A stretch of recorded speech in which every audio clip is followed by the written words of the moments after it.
Salut tout le monde! Cette vidéo est dans un format différent de ce que j'ai l'habitude de faire sur cette chaîne. À l'occasion d'un nouvel arrangement que j'ai écrit à la guitare acoustique et mis en ligne sur ma chaîne de musique, je me suis dit que c'était intéressant de faire une vidéo tutoriel en le jouant lentement pour Autour de la rosace. J'aimerais avoir votre avis sur ce format. Écrivez donc un petit commentaire à la fin de la vidéo pour me dire ce que vous en pensez, si vous voulez plus de vidéos de ce genre ou moins, et n'hésitez pas à me proposer éventuellement des titres de morceaux que je pourrais réarranger à la guitare. Générique!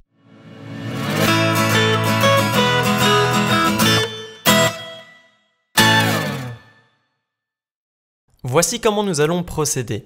Je vais faire des arrêts images durant la vidéo en encadrant certains endroits de la tablature ou bien sur mes mains pour donner quelques explications. Un point important que je dois souligner est l'accordage qui est encadré en rouge. Vous voyez que ce n'est en aucun cas un accordage normal, c'est pourquoi j'ai décidé ici de vous montrer une tablature et non une partition pour ne pas être perturbé dans les doigtés. Mes arrangements sont généralement écrits de cette manière. Vous avez une ligne de basse, ici encadrée en vert, la ligne mélodique qui correspond à la mélodie du chanteur, ici encadrée en rose, et j'essaye d'embellir le tout en jouant un accompagnement complétant les accords du morceau, ici encadré couleur chair. Je vous laisse visionner le début de l'arrangement, mais je ferai donc régulièrement des arrêts images pour donner davantage d'explications.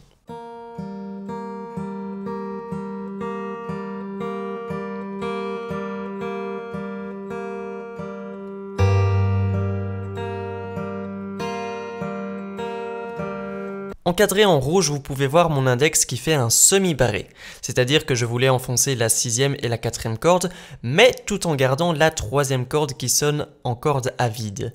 Mon barré, fait avec l'index, ne couvre donc que les cordes graves.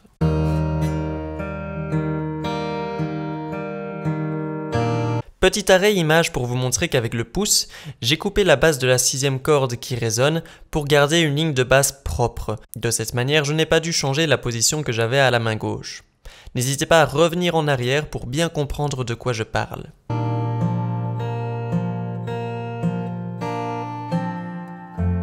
Oui, cette position est très compliquée. Je suis désolé, mais je n'ai pas eu d'autre choix pour garder la résonance des cordes. Avec mon 3e doigt, j'enfonce la 6e et la 5e corde. Avec mon premier doigt, j'enfonce la 3e corde. Mais c'était plus confortable dans mon cas d'enfoncer également la 4e corde qui est de toute manière réduite de taille par le 4e doigt. Et il se cache derrière, mais vous avez le 2e doigt qui enfonce la 2e corde.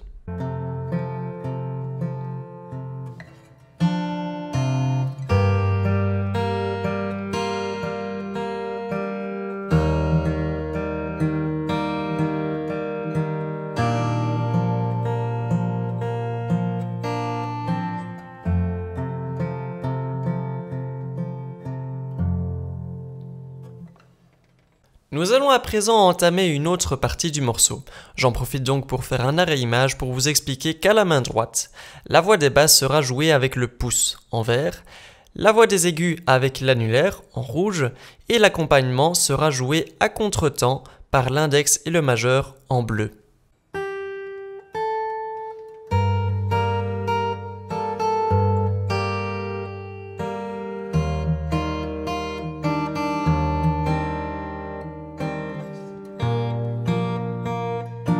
Et oui, encore une position compliquée. Je fais un semi-barré non pas avec mon premier doigt, mais avec le 2e doigt où j'enfonce les cordes basses à la 8e case. De plus, j'ai rajouté par-dessus un petit barré avec le premier doigt qui enfonce la 3e et la 2e corde à la 7e case.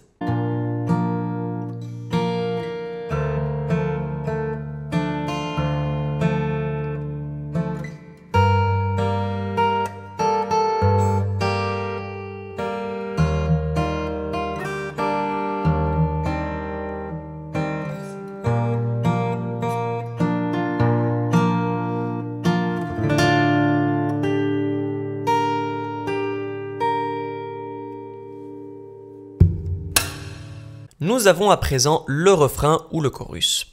Entouré en rose, vous pouvez observer les percussions jouées sur les temps forts. Et j'ai encore entouré les différentes voix dans différentes couleurs.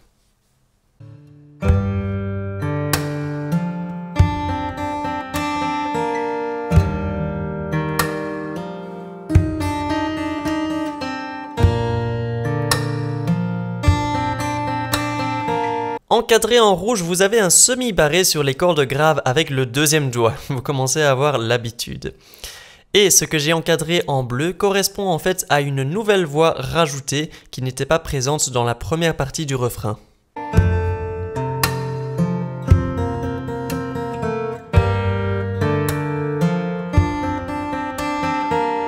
Voilà, j'ai encadré en bleu la nouvelle voix précédemment dévoilée. N'hésitez pas à mettre sur pause pour bien comprendre.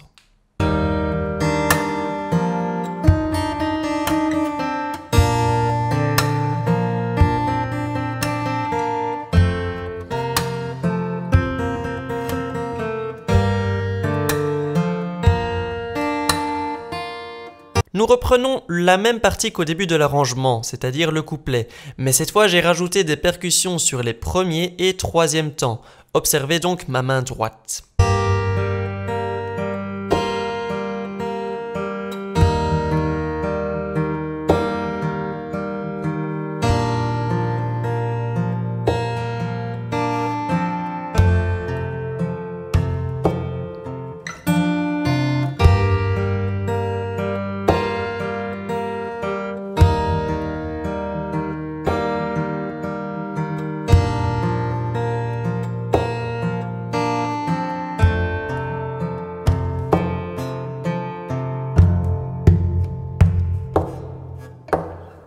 Voici une nouvelle partie du morceau, c'est le bridge ou le pont, qui fait le lien entre le deuxième couplet et le deuxième pré-chorus.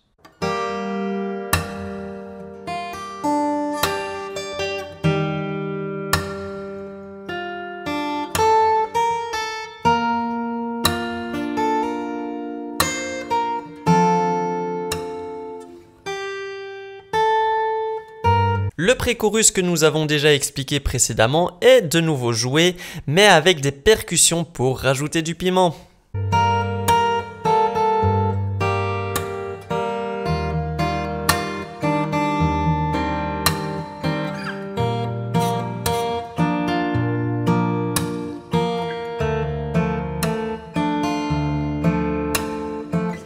J'ai ici décidé de rajouter un kick en plus sur les temps forts, et ce kick sera répété de plus en plus vite, un peu à la manière d'une musique électro juste avant le climax.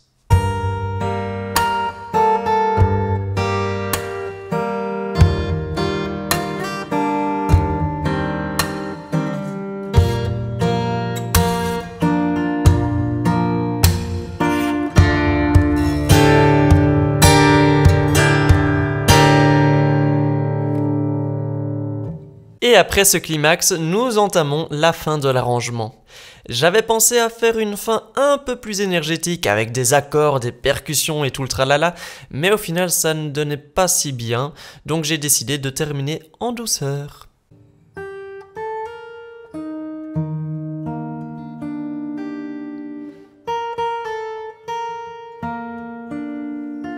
Encadré en rouge, vous avez une harmonique faite à la main droite.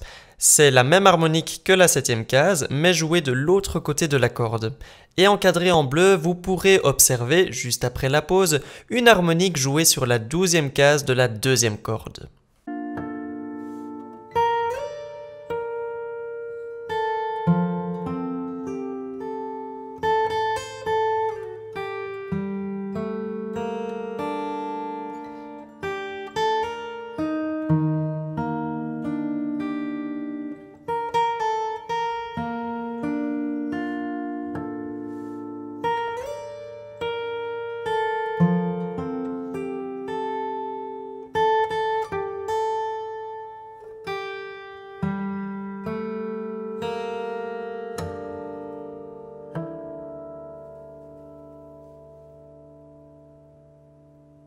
Voilà, les explications sont terminées. Ne partez pas, j'ai quelques informations à vous divulguer. Vous pouvez retrouver sur ma chaîne de musique la vidéo où je joue normalement l'arrangement et également la vidéo où je joue lentement la tablature mais sans tout mon petit blabla. Je voulais aussi vous informer que j'ai rejoint il y a quelques mois un regroupement de vidéastes francophones passionnés de musique. Ce regroupement est nommé Mediapason.